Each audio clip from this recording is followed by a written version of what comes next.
How are you? Yeah, I'm sat in the conservatory. Just as I sat here, the sun's come out, so I'm probably going to squint the whole time. Sun shines on the righteous, though, eh? Well, there you are, you see. So you're obviously very righteous. Or something. Yeah, I think there'd be a few disagreements about that. I mean, anyway, who wants to be righteous? Well, yeah, that's such true. a boring bloody thing to do.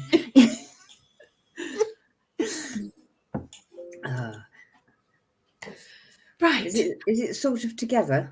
I think so. Do you need a hat? I might need my shades in a minute. Yeah. There's plenty of clouds. It'll cloud over in a minute. Put a nice hat on and you'll look amazing. I've done that before. Considering Monday when we had torrential rain all day. Yeah. It's quite horrendous, actually. Yeah. And yesterday was lovely. Yes, yesterday was lovely. Today we've got some clouds coming over, but I don't know whether we're going to get any rain, or if so, whether it'll be much. Tomorrow we're not supposed to.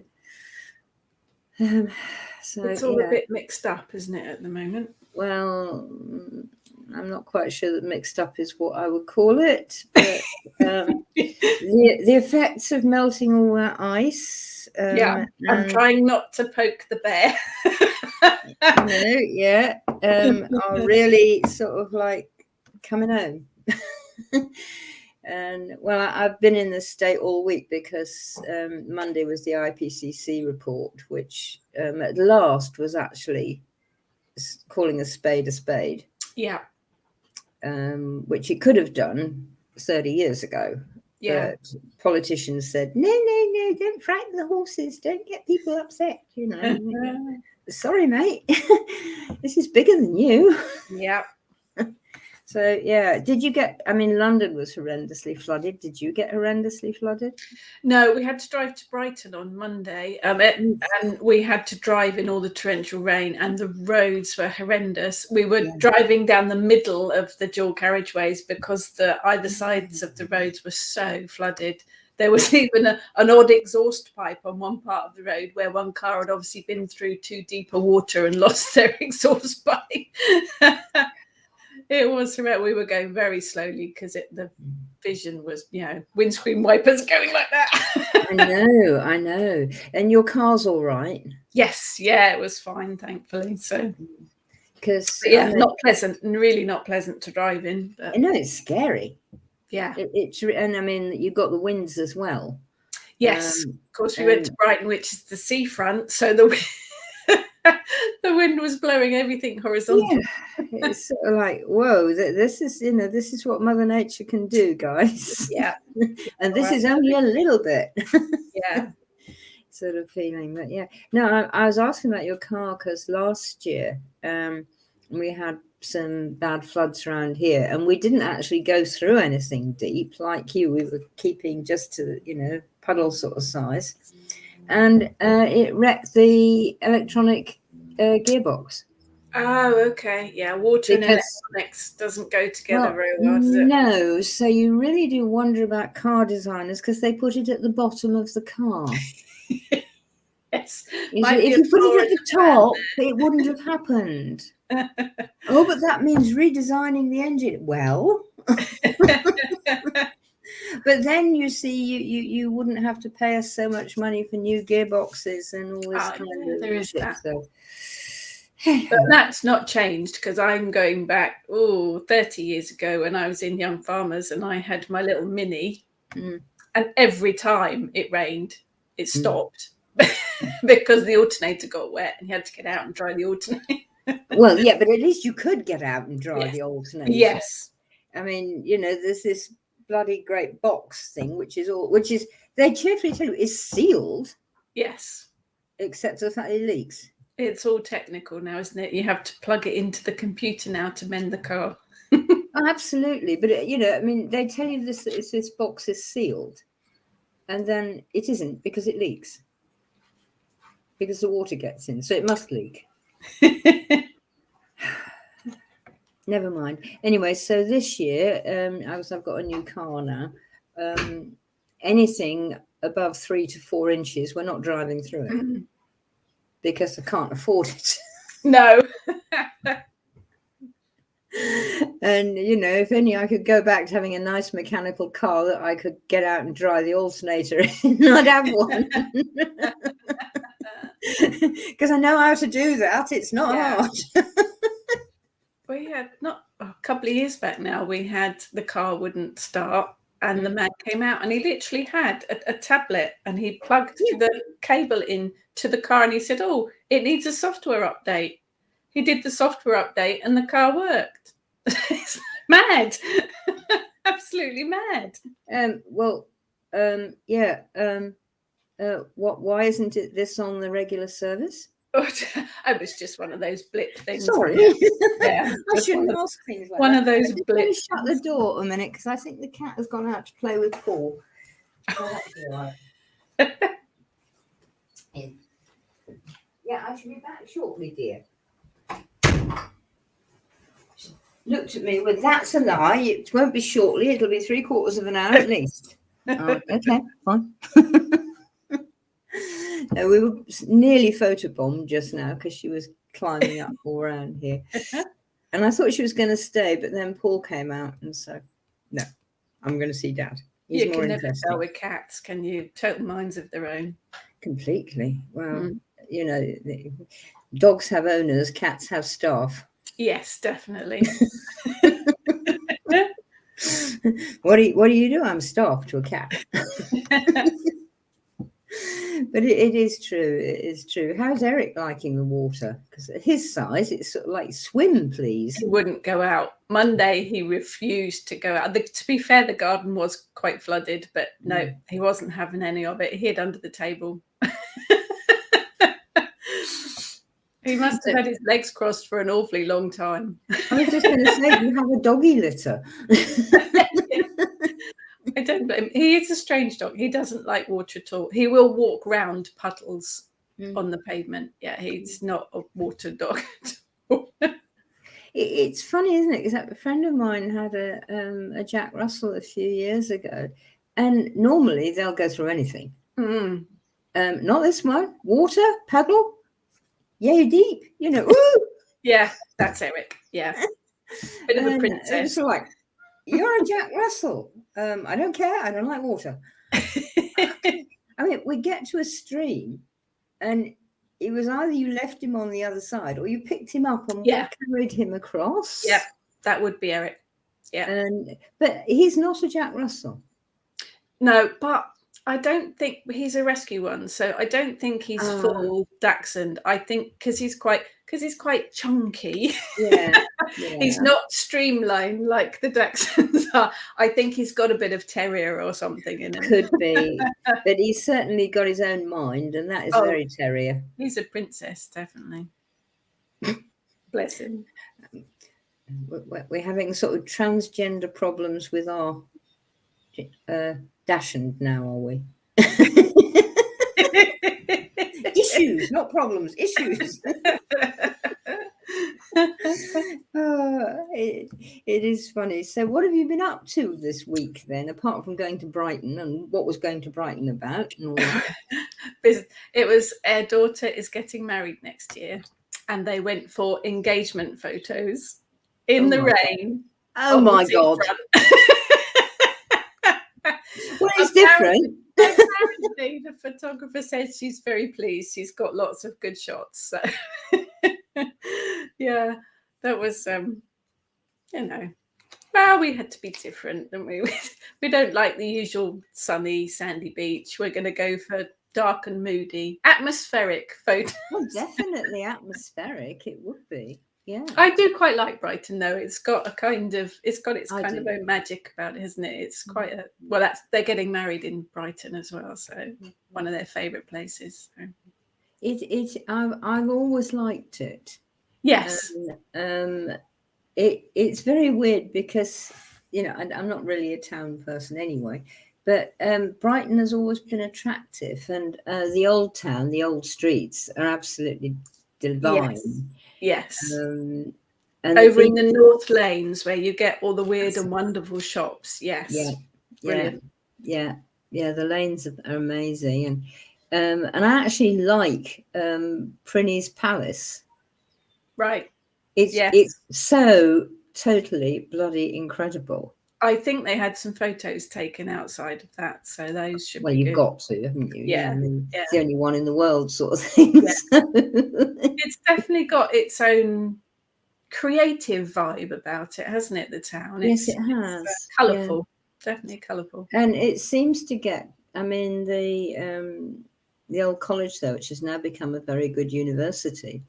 It that's really creative. Hmm. And there's a lot of people who do creative things there. Yes. Long ago, a thing called the Fountain Project was started there. That's one of the reasons why we used to go, which is ley lines. Oh, right. And this is way back in the 70s. Right. Yes, I think I remember you saying Yeah, about that before. yeah, Yes. yeah. And there were all these people who were there and either lived there or lived on the edge of it, and came there. And the fountain in which is down sort of near the beach, and is still there. That really spoke to 2 or 3 of these guys, and they said, okay, so we'll go and talk to it, we'll go and listen to it. And it said, yes, I'm like a fountain, be like a fountain. You can spread out all the lines from here and Right. start this group, which is still going. It's still got a magazine going, and Right. the people who started, I think 2 of them are dead, but it's still going, and it's still about the lines and the connections and all this sort of thing. So there's a lot of that stuff goes on involved as well. So I like it. I Yeah. haven't been there for years. And I'm glad I wasn't there on Monday. Yeah, no, it's not not pleasant Monday morning. But I went to a crystal workshop yesterday, which was quite interesting too. Very nice Right. lady who worked with crystals intuitively rather than reading all of the things from books. She went with intuition. So it was interesting because we got some different kind of insights to things Yeah. that you don't normally Yeah. sort of think about. So that was quite interesting too. Yeah. So it's been a busy week and it's only Wednesday. Yes, it has for me too. But what's the name of this crystal woman then? Do you know, she was called Jane, but I don't know. I'm embarrassed to say I don't know what her surname was. No, because she sounds interesting. Yes, I will find out.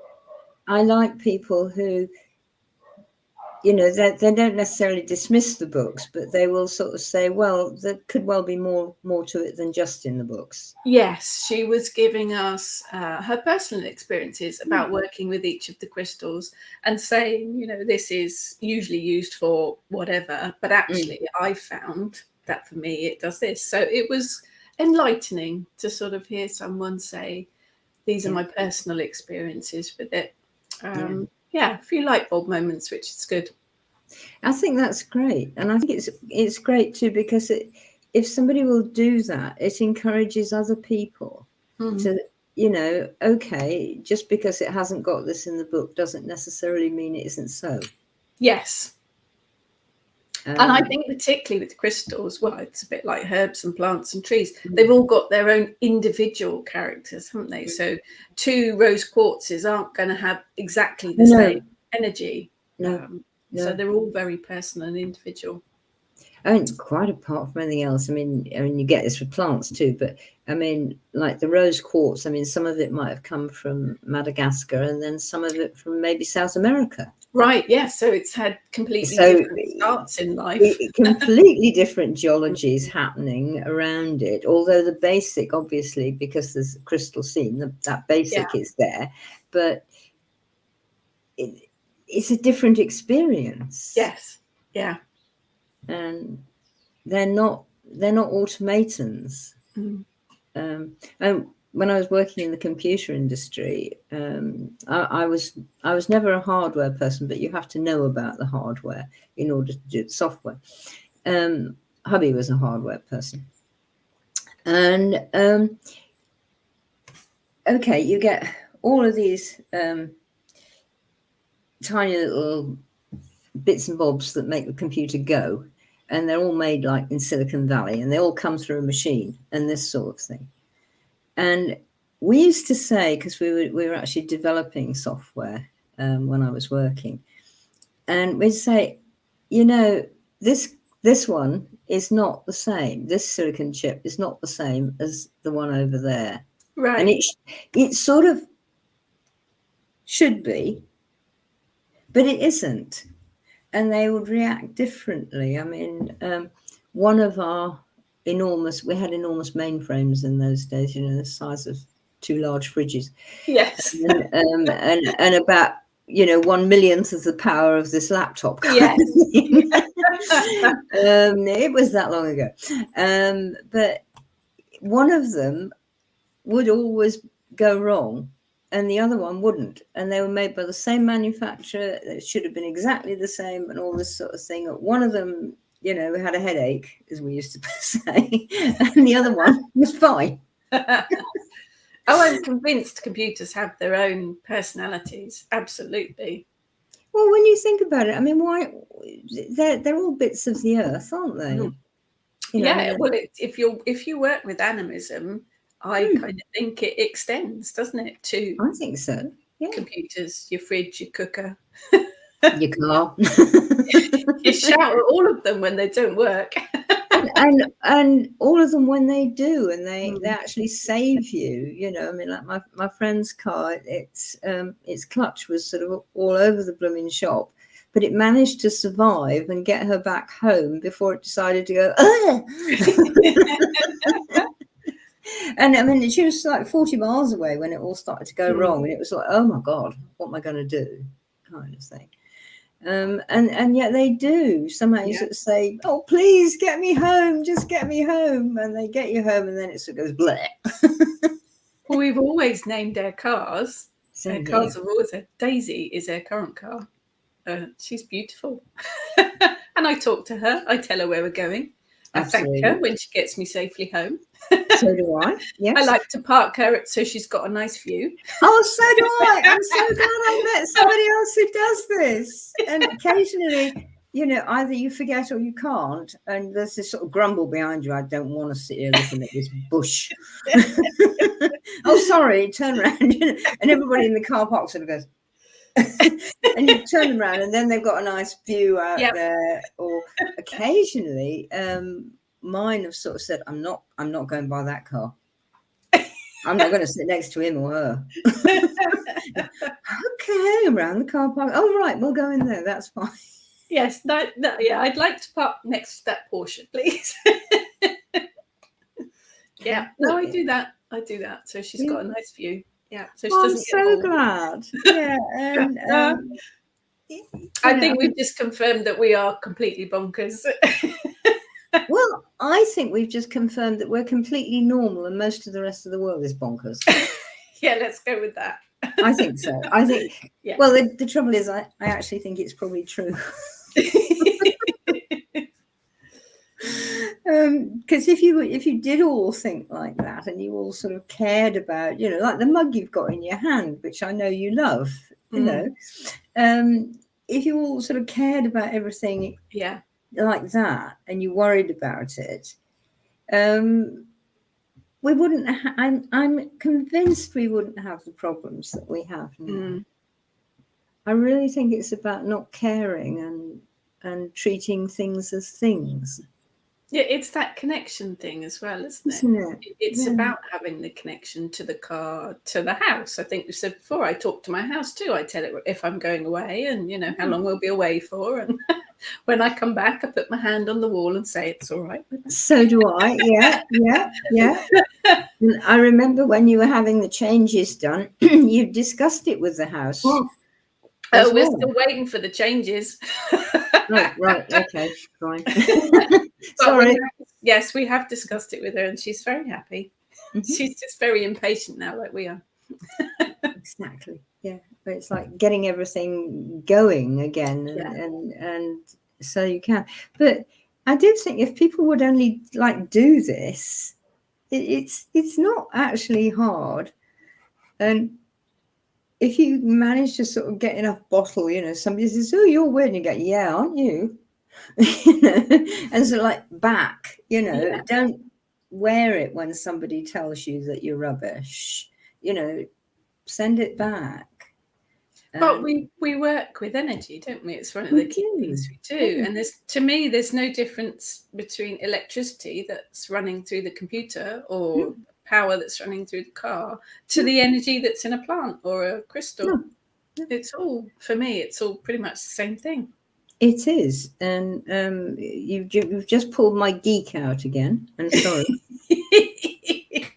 But the greatest geek, one of the greatest geeks of the last, probably forever, Einstein, said, and it's actually a short way of saying his E equals mc squared thing, matter is compressed energy. Yeah, exactly. So this is energy, but it's going slower than energy that isn't in the shape of a pen. And everything is energy. So, where does science disagree with us in that way? I think we said again before, for me, magic and science go hand in hand. They do. They do. Yeah, absolutely. And I think I've said before that, I've met some really good scientists. And when they ask me, and I'm fairly down to earth about what I do, and they sort of go, "Oh, well, that sounds like so-and-so's theorem, or that sounds like quantum, or something like that." So, we end up with this jab, jab, jab, jab, jab. And we decide that we're using different languages and they see things differently than I do.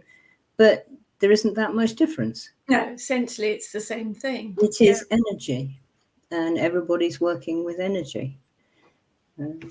I have actually a lovely student who is a geologist.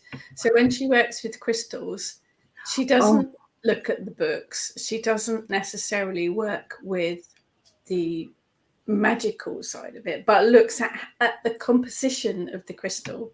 So she looks at all the different elements that the crystal is made up with and works with the energy of those, which I think is brilliant.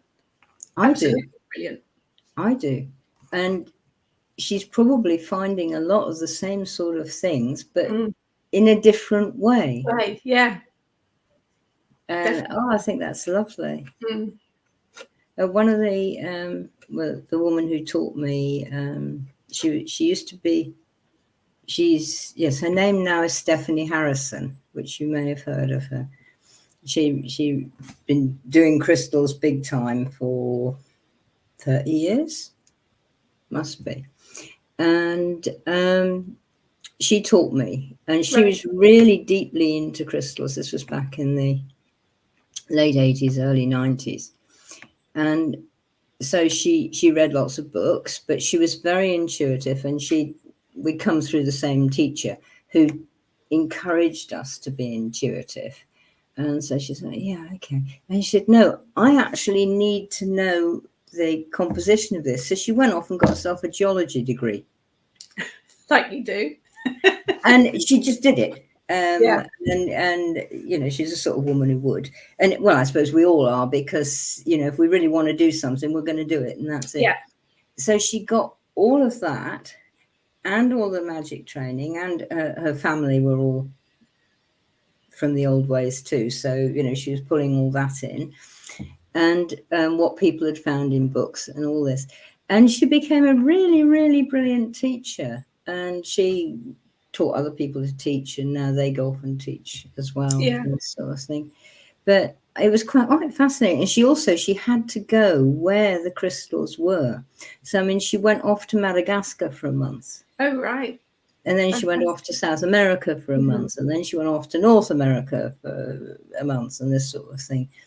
And unfortunately, her dad and her uncle were fairly well off, and she got a good job. So she could actually get off and do this kind of thing.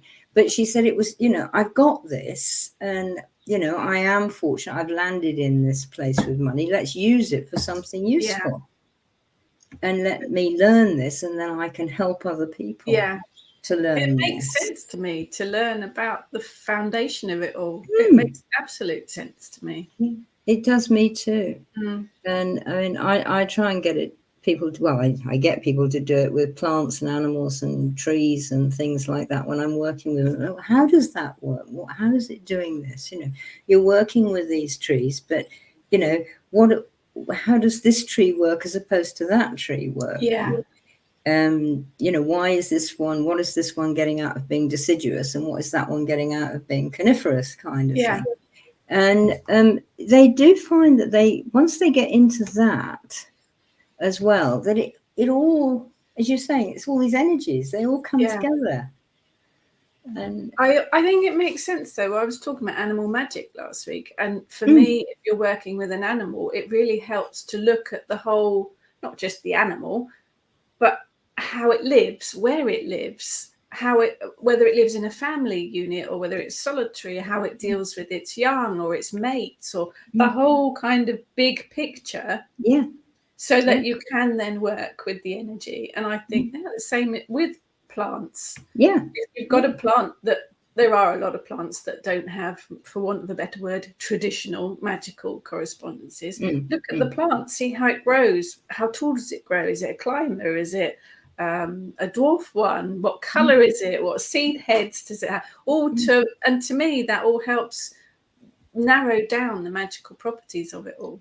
It all, well, and also, picture, yeah, I agree. And also, it also expands them, because I mean, one of the things I get the Rainbow Warriors doing is actually growing a bean seed. Bean seeds are great, you know, because they're yay big, and you can just do them on a piece of blotting paper and that kind of thing. And you watch that at school. Yeah, so did I. Yeah. Oh, God knows whether they still do it at school. I hope so. But and you watch that, and you know, they may have done it at school, and they do, and they sort of go, it's quite incredible watching it. And you know, you come down this morning, and you know, you saw it when you went to bed last night, and you look at it, my God, what have you done? You know, leave me alone for 5 minutes. You watch what the root bit has done and what the shoot bit is doing, and how the bean body bit is working on and falling apart gradually. And they say that really shows me so much. And the fact that it can do this, and all I've done is lie it in the sort of warm, light place on some wet blotting paper, tissue, and that's all I've done. And it can do all this, and it knows how to form all these bits of itself. And you just go, I don't know how to do that. I couldn't do what you're doing. And you know, that's magic. Yeah, that's Mother Nature doing her thing, isn't it? Yeah, it is. And it's so big and so gorgeous, and you sort of think, yeah, you know, we've got a lot we can learn just by go and sit and watch the garden. Yeah. You know. Well, yeah, it's that we are back to the connection, to the watching, to listening, isn't it? Yeah. But taking in the surroundings as well, and other things that affect it or come together to make it work. Yeah. Yeah. Like, you know, difference in sunlight, and, you know, like how the year goes, and, you know, you're coming up to midsummer and there's more and more light, and then you're after midsummer, there's less and less light. And seeds, you know, your seeds don't germinate as quickly as they did before midsummer. And that's because of the light sort of thing. So these plants know this and you sort of watch it all happening, and you think, I do really live in a magical world. I don't understand most of it. I don't understand most things. But we none of us do. I mean, and when you get the really good sort of boffins and scientists and that, they sort of say, well, we know a little bit. We know how to make this happen. But there's so much else out there we don't understand yet. We just don't know. But that's all learning it and experience too, isn't it? And things change over time, don't they? I mean, you know, at one time they thought the world was flat. So, you know, and that was the scientists. If you're Terry Pratchett, it still can be. It's still flat. Yes. This world is always flat. Absolutely. But we learned, don't we? And that was our scientists. Yeah, it was. And we thought that the sun went round us. you know. Because we are so important. Oh, absolutely. You know, bloody hell. But yes, that was the scientists of the time, wasn't it? That was the people that were learning, or the learned people. And then things do change, don't they? But they do. And I mean, some of those poor souls, you know, who sort of said, actually, you know, we do have this around the backs of our necks.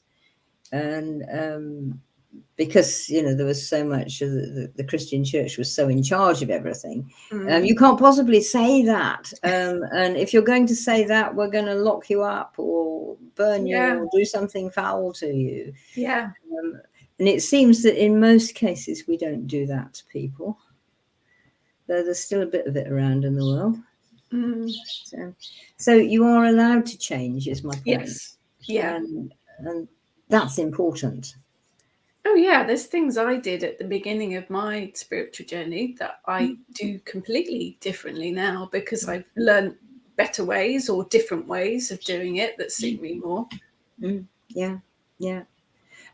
One thing I find with the students is, you know, they usually come and they sort of think, you know, oh, we need to do a sort of a half-hour ritual of this or a half-hour journey on that or something like that.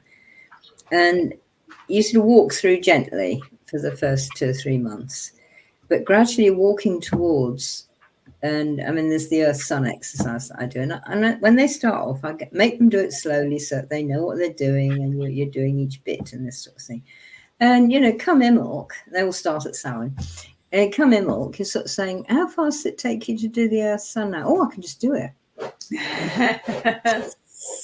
Yeah. No, you do not need half an hour. You do it first because you can't remember what to do. I remember how slow you were when you were driving, everybody. You know, even walking took a little while to learn. But then you do it and you just do it naturally. And and I think that's what your students get too, isn't it? That they find that they're doing things naturally. Yeah. Easily, quickly. Yes. You know, they go to their bottle of tinctures and go, oh, is that one and that one? Yep, that's right. And they can't really tell you why. Well, they could if you sat down long enough, but it doesn't matter because you're just getting on with doing whatever it is you need to do at that time. I think it takes a while to trust that, doesn't it? It does take time, effort, experience, really, to get to that point. But I think that's the same with anything, isn't it? Yeah. Getting over the fact that you're not supposed to have an intuition and it doesn't work anyway. Sorry, just put that one back in the box and put it on the shelf and we'll carry on normally, okay? Back to being bonkers again, you see. But then what's normal, really? It's a word we use a lot, isn't it? Normal. Yeah. But who sets that kind of guideline? Who sets the little box that has all of the little, to be normal, you must do A, B, C, D? Probably whatever guy, whatever people are allowed to be in charge at the moment. Well, it's true, isn't it? You know, I mean, school SATs, and, you know, that comes down up and down through all the hierarchies of school as to what you know, this is normal, this is where you should be reading like this now at this age. And you sort of go, why are you trying to make everybody the same? Why are you trying to, you know, why we're turning out, well, I know why we're turning out flower pots, hopefully lots of you know too, but you wouldn't make everybody the same and then they're easier to control again. Sorry, I'm an anarchist. My kids have always done really well at school, but I'm lucky that they both have completely unique individual characters. That may have been me. I suspect it might have been a bit of both of you even, but yes. And I mean, there's no reason why you don't. I mean, it's like we're saying with the crystals. You know, you can read all the books, and then this lovely lady Jane that you met, she knows what's in the books. You know, this is usually used for so and so, but actually, I find so and so. Yeah. So you're not pushing that away to have this. You're saying we can have all of it. Yeah, let's bring it together. Bit from this, bit from that. Yeah. And that it's okay to read the books, and which it always is. I mean, as long as you remember that books are written by people, even if they're totally brilliant goddesses like us. Yeah, I might have. I saw that from everybody. It may be a crystal magic book that I wrote. Absolutely, which is totally brilliant. But I think you have to start somewhere, don't you? You do have to start with a reference point. So books or internet or courses or whatever are good. But even, 30 years on my spiritual pathway, I still do courses. I'm doing 2 different lots of training at the moment. I'm doing an Avalon one. I'm doing a water priestess one, because I love learning. I love taking all of the experiences that other people have to offer and seeing what I can get from it to add to my own pathway. So I love learning. And I find reading really, really helps. You read what somebody else has said about being in this situation or this particular thing, and you go, oh yeah, and then I could try that. Yeah, different perspectives, isn't it? And there are so many, and you can pull all of these things in together. You don't have to reject bits of it. I think probably it's a good idea not to do too many things all at once. Certainly not until you're fairly experienced at juggling balls. Yes. You've got to find your way first, haven't you? Pick something and keep going with it until you really can't stick it any longer. And if that's 2 weeks, that's fine. Yeah. Or if it's 25 years, that's fine. Yeah. And then add things in gently as you've got time, as you feel you can absorb them. And when you read that this is different from that you already knew, you're not going to feel too confused about it. You're just going to say, okay, well, look at that there and look at that there. I see. And then you can go on and learn. But you've got to keep on practicing your learning nerves or your learning muscles. And just as you're doing, otherwise you don't get that. If you decide that's it, and you're done, and that's how things are, well, that's how things are, and you shut the lid on the box. There's no room for any more to come in. I think you have to do it too, don't you? I spent a long time reading things and because my journey started way before the internet, so books were all I had, so I read lots of stuff, but it was a long time before I felt confident enough to actually do something, to do a ritual or to work a spell, because I had all this knowledge in my head that I'd read from all of these books, but I wasn't confident enough to actually put it into practice. But when I did, that was when I learned probably more than I'd learned from all of the books I'd read, putting it actually into practice and walking the talk, really, I guess. I think that's where doing people's courses, and obviously I shall now sort of say, Rachel's courses are totally brilliant, so do that kind of thing, and she'll probably say the same thing about mine. But no, doing other people's courses. Do have a look at Elen's courses. You've got some new ones. But I think going and doing it with somebody who's happy to do it is a great help too, because having practical stuff to do, having exercises and practical tasks to do, I think. Go and try this. You learn so much from actually doing it. And then come back into whatever group you're in, however the group is. And it's fine on the internet. I mean, 2 years now, it's absolutely fine having the group on the internet and doing it. And coming back and sharing. And someone said, oh, well, when I did it did so-and-so. And you go, oh, and so everybody... they're opening up all around. But doing it, you can't just read it. And I think that goes for anything. Oh yeah, Doesn't matter what it is, whether it's sort of knitting or sewing or gardening or being a scientist or driving a car. I mean, you can read all these books about driving a car, and then when you actually get to do it, you go, oh my God. I've got all the theory. Doesn't feel like that at all when you're doing it. Yeah. So you must go and actually do it. And I suppose that's where having a teacher somehow or another is really helpful, because you sort of go, oh my God, what happens if it goes wrong? And well, I'll pull you out of it. It's all right. Let's go on with it. I'll pick you up and put the pieces back together. So let's go. Because you are that scared. Yeah.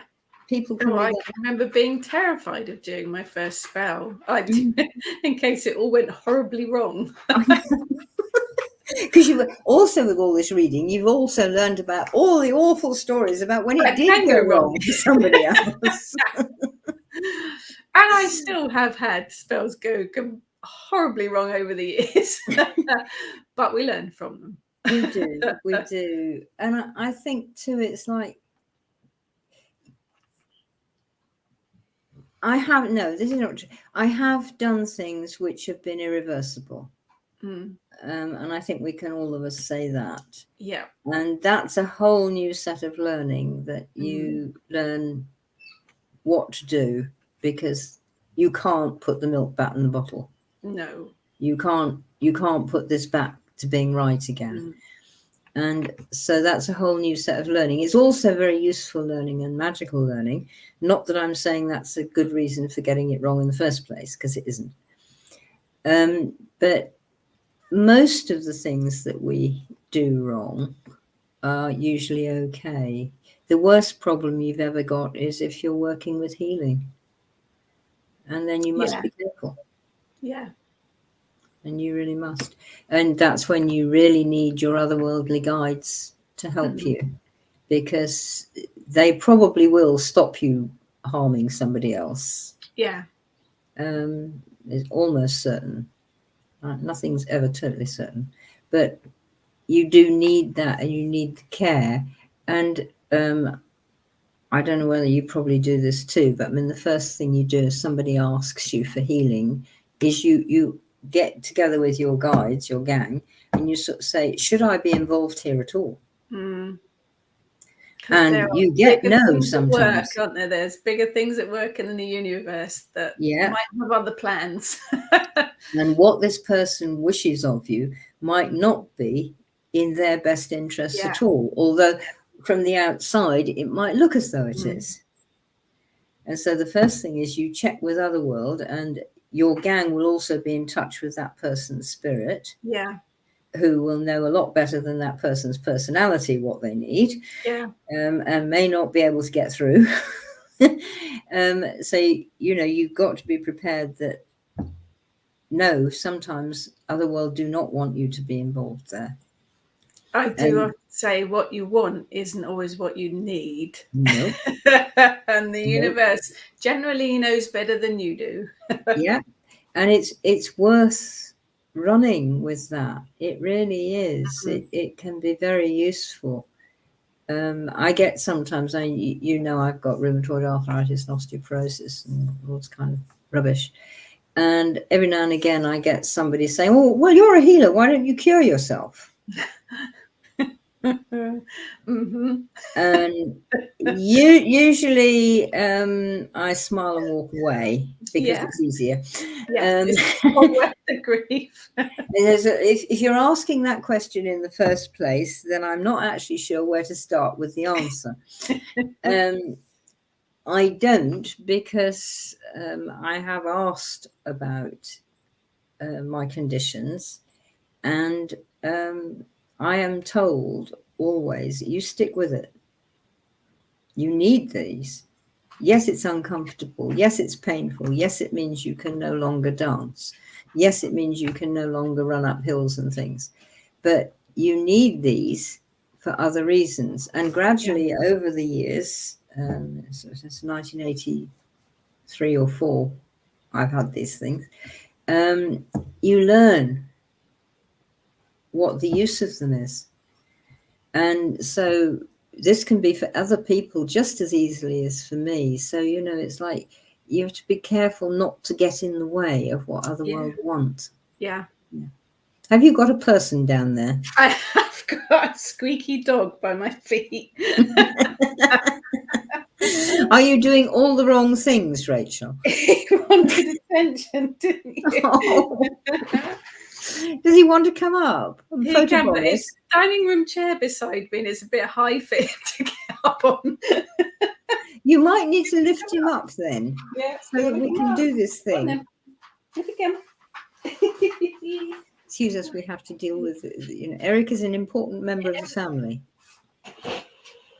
There we are. Right, he's up on his chair now. He's right now. He needs to be part of things. Yeah, he's happy now. No, I've lost my other half. She's deserted me for Dad. She was up on the chair the same sort of way. He's out here because he likes sitting in the sunshine, don't you? I don't blame him, especially when there is some.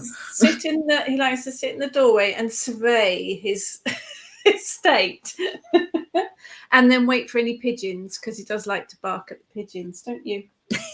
I don't need licking, thank you. Yes, you do. Absolutely. It's just going to check out the plants now. Yeah. You don't want to sniff those. There's cactus in there. It's as bad as hedgehog, Eric, honestly. Very similar. Oh, he's happy now. See, princess demanded attention, got it. There you are, you see. Yeah, absolutely right. I wanted to ask advice. Oh dear. Possibly I can't imagine I've got anything that you don't know.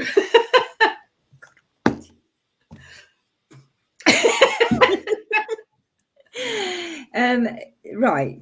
So what it's about is, as you know, I'm working on this whole idea of masterclasses and things. Yes. And in the middle of this, I got chucked the rewilding ball, which is very heavy, and I keep having to play with it and chuck it up and down. And as anybody who's watched my blog on Monday night will know, I'm in quite a state about it.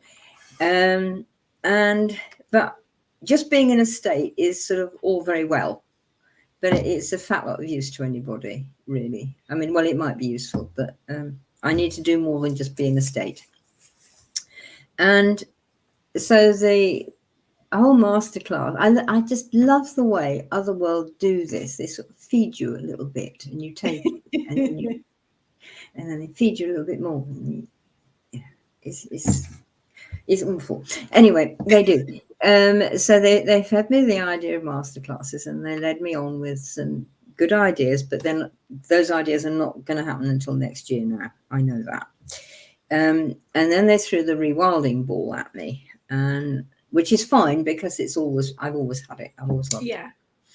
And then since the past week really, and 10 days, it sort of like what we need you to do first is some little masterclasses, like 1.5 to 2 hours. Okay.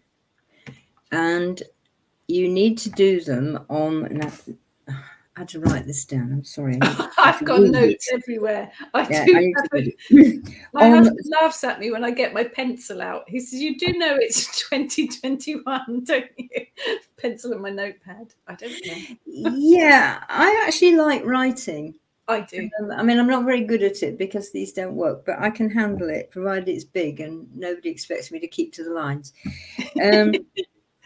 Which I don't, so that's all right. So what they want is me to do little 1.5 to 2 hour masterclasses on what they've called the tools of the trade for rewilding your heart. Nice. Like well, the sound of that. It sounded nice to me too. So guys out there, does this sound good to you? Little masterclasses, there'll be webinars, and they'll be active, so you'll have to do some stuff as well in the 1.5 to 2 hours, and they're on the very basic tools of the trade for rewilding your heart. I like the sound of that. So that sounds good. So if you like to make a note in the comments here, guys, about that, we will pick it up and I will run with it, because I think it is a good idea. It feels right to me. They dumped it. I was gardening yesterday, so I had by about sort of 5 o'clock, it was sort of like but the sun was out, so I was in my garden chair with a cup of tea, and so they dumped it on me then, which was really nice of them. And I thought, actually, yeah, I can handle that. Yeah, I like the sound of that. So that's what we will be doing. And there will be one this autumn. Again, I'm not quite sure when yet, because October is very busy, so it's probably not going to be until November. They've got you on your toes at the moment. So what's new, Rachel? But it's probably going to be sort of like November time, but not right into December, because we all get sort of harassed from midwinter celebrations and things like that. Isn't it? Yeah, November good. So November sort of time, and I definitely think it shouldn't be more than 2.5 hours at the most. No. 1.5 hours is all right, but we might be a bit tight on the time people need to chat and the time people need for the exercise is not so bad, but the time people need to talk about it afterwards. Yeah. When I do my Friday morning chats, I quite often find that it's got to the hour and I've still got loads of stuff to cover. And I have to do a quick kind of summing up right at the end. So an hour and a half, probably not quite long enough. If you're which is why I sort of thought 2 hours and a little exercise. I'm going to do them on Zoom and use the breakout rooms and everything, so that I'll sort of send 2 or 3 of you off into different rooms and say, do this, and I'll come and get you in 10 minutes, kind of thing. And then you come back and you share what you've got with everybody else, and then we make some notes and decisions about it. And they'll probably be done on the basis of PowerPoint, so that you've got headings and some pictures and things like that to keep you going. So people will, after you've done the course, I can send you the PowerPoint. Right.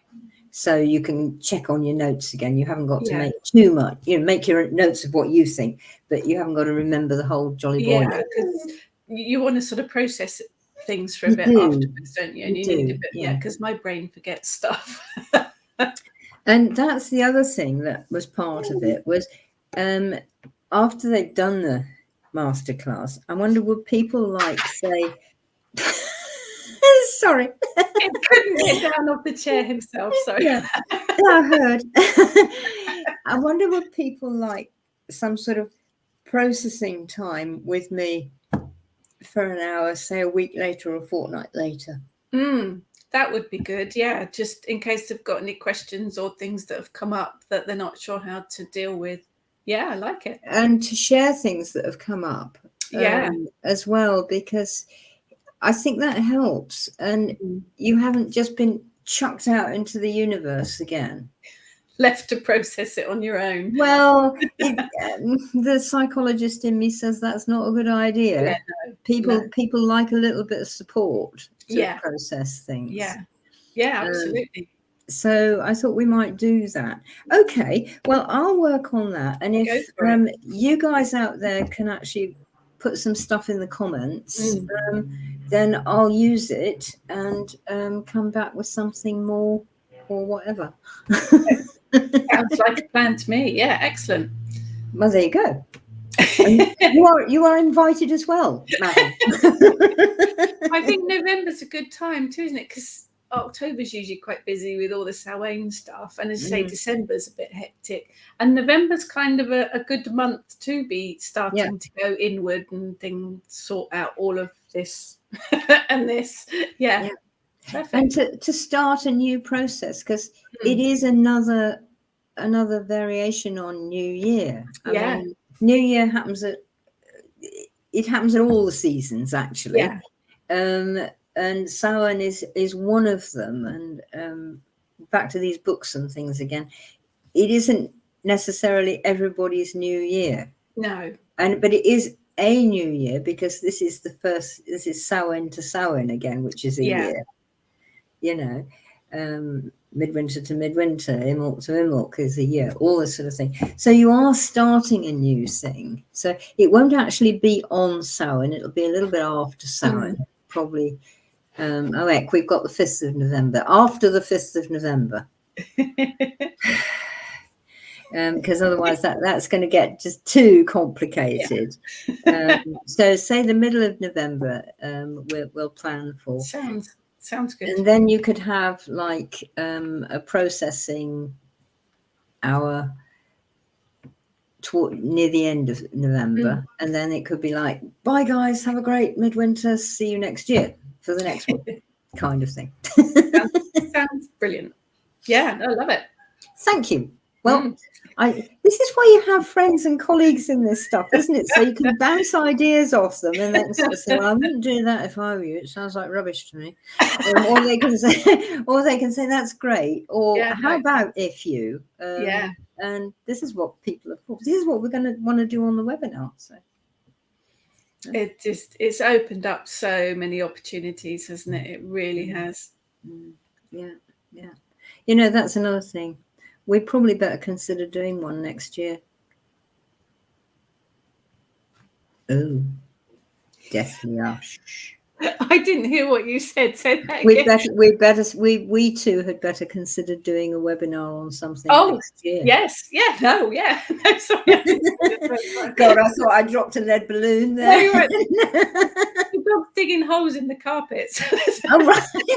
No, it won't be a webinar on dogs digging holes in the carpet. It's all right. It's all right. We're not going there. Yeah, absolutely. But we'll have a sort of mutter and chatter about it, and we'll see what we can do for early next year, spring or something like that. Yeah, definitely. Work on it. So, up for that. Right. Well, I think that's left us at a good point. So, lots of comments for Ellen's ideas. Yes, please. Lots. I need your input too, guys. So help me.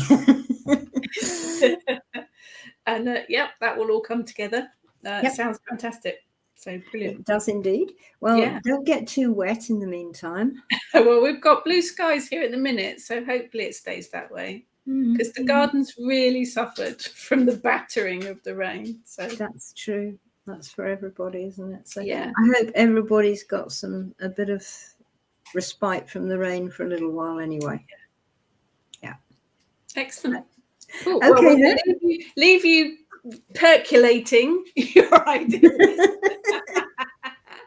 In a couple of weeks. Do that thing, and bye-bye, and I'll see you in a couple of weeks. Yeah. Take care. Take care.